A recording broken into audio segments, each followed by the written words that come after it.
Hello everyone, this is Ariel Tayeb, and in this video I'm going to show you a game which was played by Mikhail Tal. In this game he played a white piece with the white pieces, and he played against the Sicilian Najdorf. Now this is an extremely beautiful chess game, and I don't say it on any chess game. This game came with full of sacrifices, and I'm not going to do any spoilers, so I will just jump into the game. In this game, Tal had white pieces and he started with e4, black played c5, knight to f3, d6, d4, c takes d4, knight takes d4, knight to f6, knight to c3, and a6. As you can see, this is the Sicilian Najdorf variation, and white got plenty of options. The main line is bishop to g5. It used to be those days, bishop to g5 used to be the main line. There is bishop to c4, bishop to e2 also, some very well-known line, bishop to e3, f3, f4. There are quite a lot of options, even like a3 and a4 are all possible. But in this game, Tal decided to play with bishop to g5. He stick with the main line, e6, f4, and black played b5. b5 is a bit of a sideline because usually in these positions, black played either bishop to e7 or knight from b to d7, because both of those moves has a clear idea. I mean, if you look at white last move, f4, white is simply planning to play e5 and win this knight. And usually bishop e7 is breaking the pin, and knight from b to d7 is not breaking the pin, but it's preventing white from playing e5. So this is quite the main lines, bishop e7 and knight from b to d7. Actually, if you like to learn more about pins, I already created a video about Paul Morphy, and I showed one of his games when he pinned his opponent's pieces a lot of times, like both of his knights and his bishop. So you might want to check it out. I will leave a link in the description down below so you can check it out after you watch this video.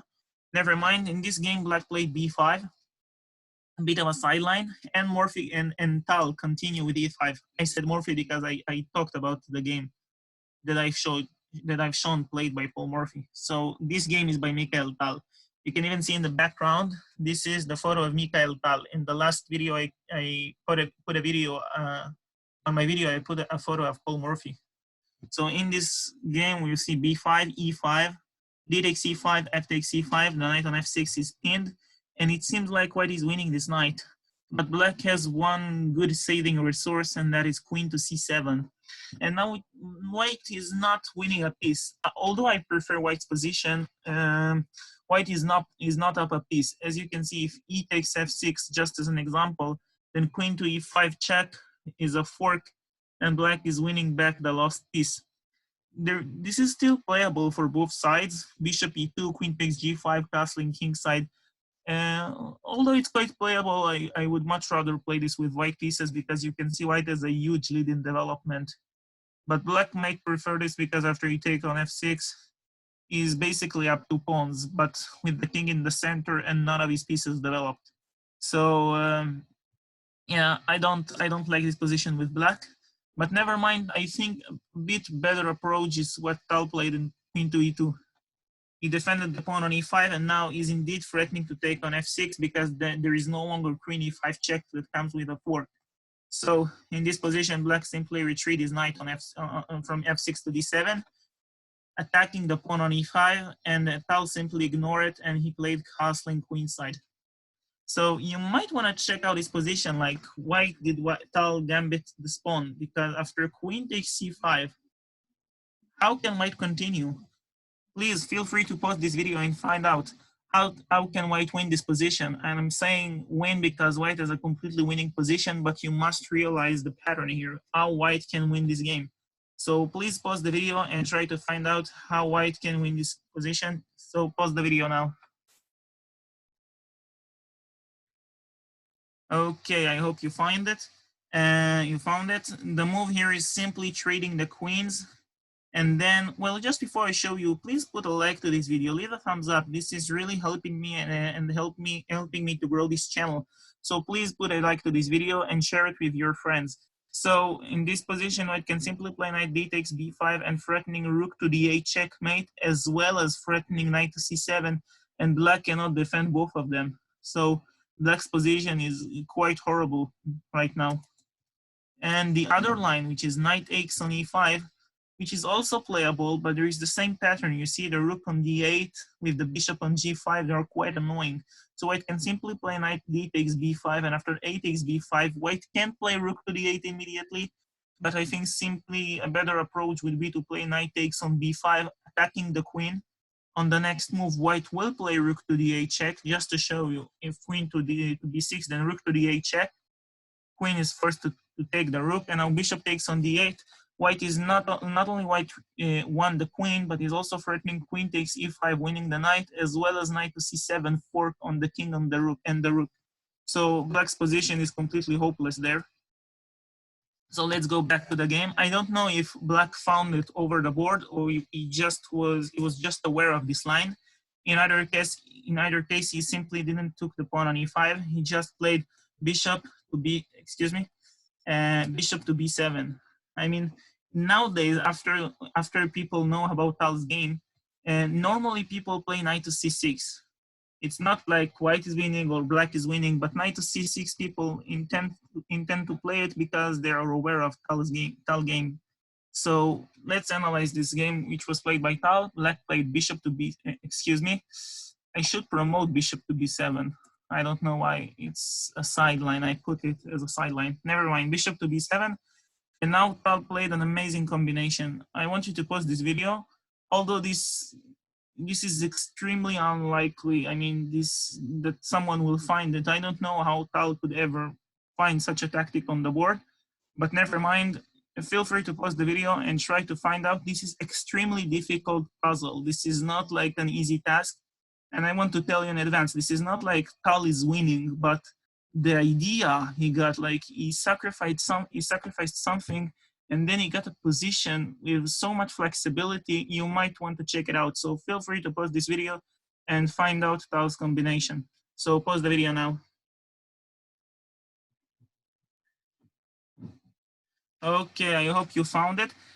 Tal actually played knight takes on e6. Quite an unusual move. I mean, he just, the pawn is defended, and Tal just took it. Took the pawn on e6 for no reason eventually, and black is pretty much forced to capture, and now simply played queen to g4, threatening queen to e6 check. Black is forced to block with the bishop and then mate on e7. So it's extremely weird. I mean, just sacrificing a knight like that, because if Tal would play queen to g4 straightforwardly, then you can see he's threatening to take on e6, but he's not threatening to give a checkmate just yet.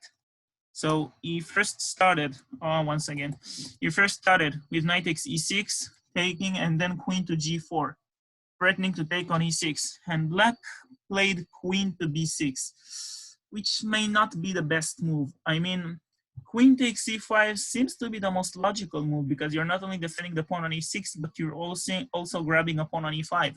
But black may not want to, I guess black didn't play it because he was afraid of bishop to d3, and next to follow is rook from h to e1 and taking on e6.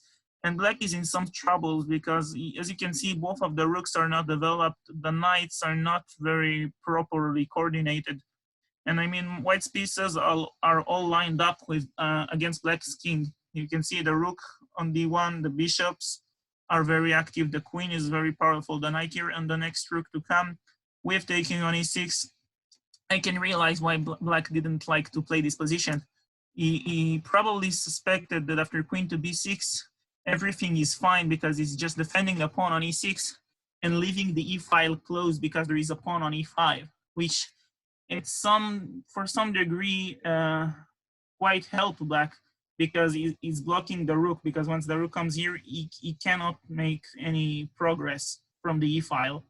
But Tal found here an amazing combination, and I pretty much believe that from this position, before he sacrificed the knight, Tal saw absolutely everything. So I am just going to show you, after knight takes e6, f takes e6, queen to g4, black played queen to b6, I'm pretty much sure Tal was prepared for this move because he kept in mind that the if file may stay closed. So feel free to pause the video and find out how Tal completely crushes Black's position. So pause the video and find that now. Okay, I hope you find the combination. As you can see, White is want to take the pawn on e6. And Black is defending it with his queen. So Tal simply played Rook to d6, cutting the communication between the queen on b6 and the pawn on e6. So Black, in either way, White is going to take the pawn on e6 next move. So Black simply played bishop takes on d6, and Tal continued. Queen takes on e6 check. Of course, the bishop cannot block on e7 because there is mate in 1. So Black played king to f8, an only move. And I hope you found this. There is still like, Tal has still some resources. As you can see, the king on f8 is extremely awkwardly placed, and Tal is simply about to play rook f1 to catch Black's king, but the bishop is on f1. So Tal played bishop to c4, not taking on b5. The pawn on b5 is relatively useless. Tal played bishop to c4 in order not just to clean the f1 square for the rook, but also to threaten mate on f7. So Black is pretty much forced to capture. And now rook to f1 check, knight to f6. And feel free to pause the video. This is the last time in this video I'm going to tell you to pause. And there is actually mated too. So pause the video and find it.